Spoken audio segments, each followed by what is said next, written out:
55절 함께 보시겠습니다. 사도행전 7장 55절.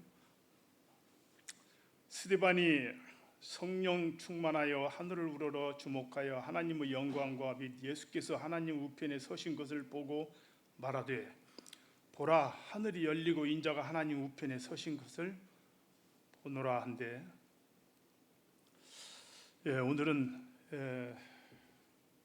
성령의 충만한 삶, 잠깐 10분 메시지이지만은 제목을 성령의 충만한 삶을 어떻게 우리의 신앙생활의 승리의 비결, 관건이라고 할 수 있는 것이 무엇일까에 대해서 생각해 볼 때, 초대기의 성도들로 우리는 많이 생각을 하는데, 그들이 어려움 가운데, 고난 가운데서도 굽히지 않고 때로는 순교하고 박해를 받으면서도 더 그들이 참 하늘 높이 나르는 믿음의 삶을 살았던 것은 받은 바 성령이 마음 가운데서 잠자고 있지 않냐고 충만했던 것을 우리는 보게 됩니다. 어제는 김명준 형제님이 이 사도행전 1장을 통해서 말씀하시는 걸 제가 유튜브로 보면서 다른 말씀으로 할까 이런 생각을 하다가 오히려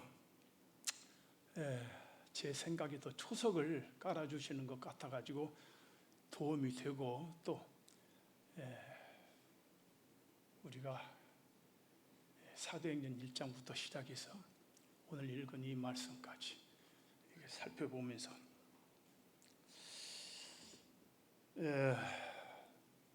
우리가 구원을 받고 예배하고 기도드리고 또 전도하고 이렇게 여러 가지 교회 생활을 할 때에 우리는 우리의 의지, 우리의 노력, 그리고 정해진 습관, 또 우리의 지혜, 열심 이런 것들로 하는 것 같지만은 물론 그렇게 하는 경우도 많이 있고 오히려 더 많을 수가 있습니다. 그러나 실제로는 성령님의 역사가 아니면은 힘들어서 못하는 것입니다. 그렇지 않습니까? 어떻게 인간의 의지로, 노력으로, 습관을 따라서 그냥 새벽기도 하자고 하니까 아이고 잠도 오고 피곤하고 그런데 뭐 이렇게 이런 생각으로 하면은요 힘들어서 못합니다. 예배 그냥 습관적으로 매주마다 드리는 거, 이 잔은, 이 떡은 그 하는 말 또 오고 그러는 것 같은데 재미없어요. 그러나 드릴 때마다, 예배를 드릴 때마다, 기도를 할 때마다, 찬양을 부를 때마다, 전도를 할 때마다 성령의 감동을 받는다는 것은 대단히 중요하고, 또 하나님께서 성령이 감동을 받아서 하는 그 말씀에, 그 복음에 능력을 함께 해주시는 것을 볼 수가 있습니다. 우리 오늘 말씀 읽은 때 읽은 말씀은 초대교회 집사였던 스데반이 순교를 할 때 그 과정인데, 스데반은 성령이 충만해서 하늘이 열리고 인자가 보좌 우편에 서신 것을 보았다고 했습니다. 어떤 마음으로 그것을 육안으로 보았는지, 영안으로 보았는지, 영안과 육안과 함께 보았는지 우리는 알 수가 없습니다만, 스데반은 그렇게 충만한 가운데 있었습니다. 7 집사를 선택하는 그 조건은 믿음과 6장 5절에 보면은 믿음과 성령이 충만한 사람이었습니다.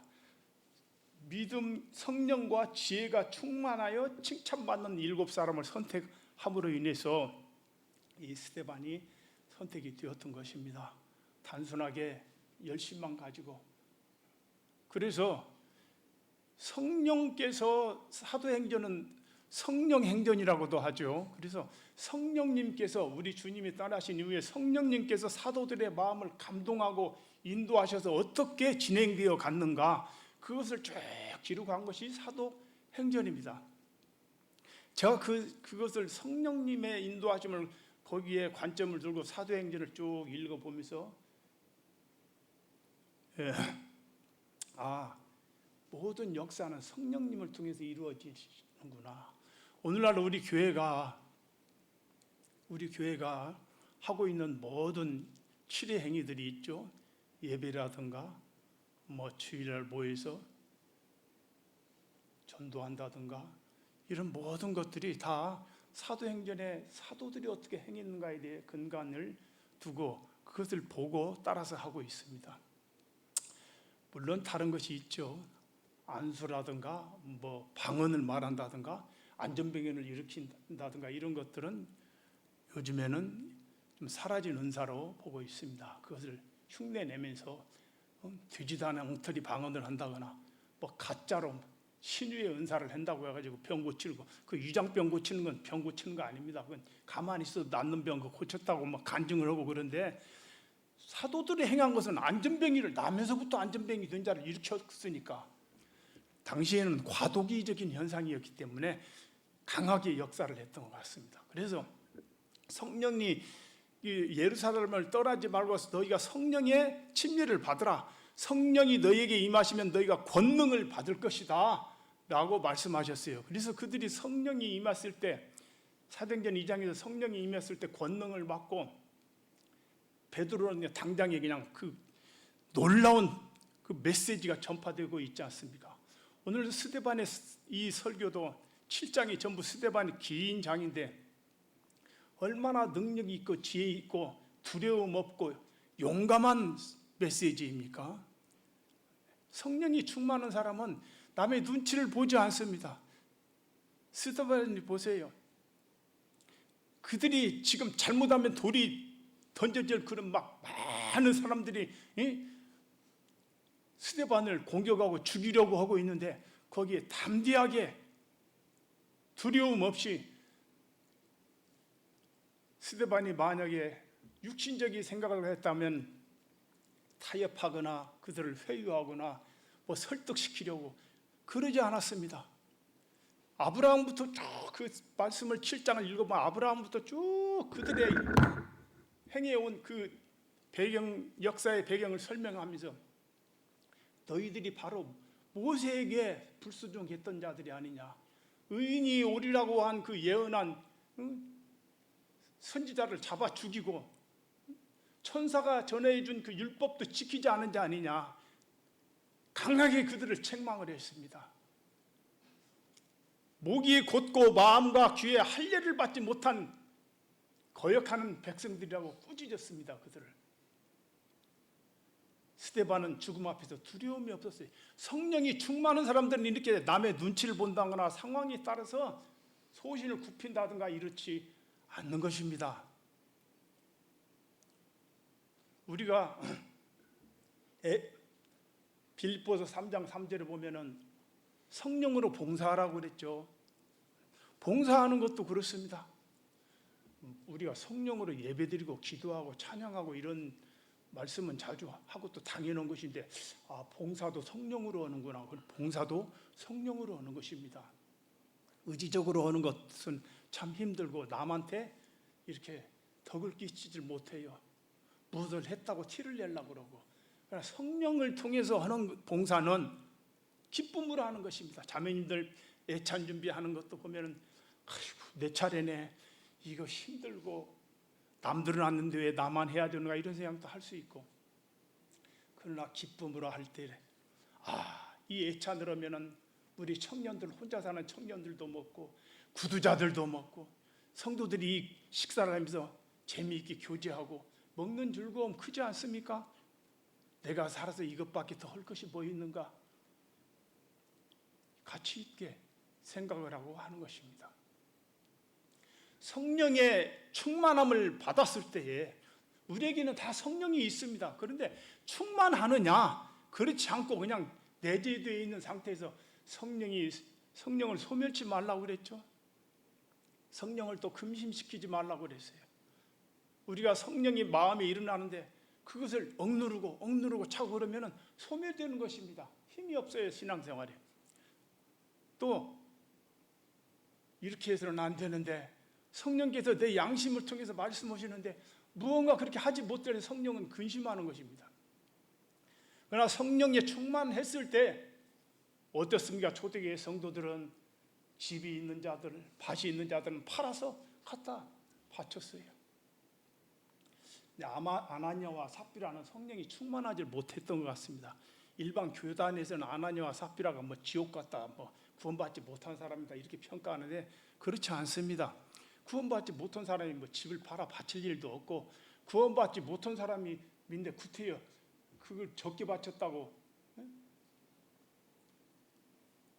죽음에까지 이렇게 했겠습니까? 다만 그가 네 밥한 것이 이거밖에 없느냐? 예, 좀 필요해서 집에 좀 두었습니다. 이렇게 정직하게 답변을 했다고 하면 성령을 속이지는 않았을 것입니다. 그러나 그는 성령을 거짓말을 했습니다. 그 질문 앞에서. 오늘날에요, 아나니아와 삽비라의 그 기준대로 하면 우리도 죽을 사람 많아요. 때로는 주님, 내가 건축하는데 얼마를 하겠습니까? 라고 생각을 했다가 이거 필요도 하고 뭐 그런데 다른 성도들이 많이 내겠지 해서 조금 적게 드릴 수도 있고 그런 것입니다. 그래서 그런 면에서 보면은 당시에는 굉장히 과도기적이었기 때문에 성령이 강하게 역사를 했기 때문에 많은 성도들에게 기초를 쌓아주는 신앙의 기초를 쌓아주는 그런 때였기 때문에 이렇게 강하게 역사를 했다 이렇게 보는 것입니다. 사도 바울은 아니죠, 죄송합니다. 스데반은 성령이 충만했습니다. 그래서 그는 우리 죽을 때에도 우리 주님의 모습 그대로 본받았습니다. 아버지여 저들의 죄를 저들에게 돌리지 마옵소서. 주님도 저들의 죄를 사하여 주옵소서 이렇게 기도를 했죠. 그리고 주 예수여 내 영혼을 받아주시옵소서. 아버지여 내 영혼을 아버지께 의탁하나이다. 우리 주님의 기도와 같은 똑같은 기도를 했습니다. 스데반의 기도, 저들의 죄를 저들에게 돌리지 마옵소서. 주님께서 그 기도를 응답을 했습니까? 안 했습니까? 응답을 하셨어요. 성령이 충만한 기도, 거기에 사울이 있었습니다. 증인들이 옷을 벗어서 사울 앞에 두었어요. 그러니까 스데반을 잡아 죽인 그 괴수는 사도 바울이 사울이었습니다. 사울. 하나님께서 스데반의 기도를 응답하시고 다메섹 도상에서 나타나셔서 그를 최고의 일꾼으로 사용했던 것입니다. 그래서 우리가 평소에 생활을 하면서 성령이 충만한 삶을 위해서 기도하는 것 대단히 중요하다고 봅니다. 특히 예배 드릴 때 항상 습관을 따라서 그렇게 하시면 안 됩니다. 새로운 것을 항상 드리기 위해서 묵상하고 말씀을 상고하면서 무슨 제목으로 오늘은 예배를 드릴까? 성령으로 봉사하라고 했습니다. 그렇게 하시면은 우리의 기쁨은 배가가 되고 승리의 생활을 할 수 있다고 봅니다. 이상 말씀 마치겠습니다.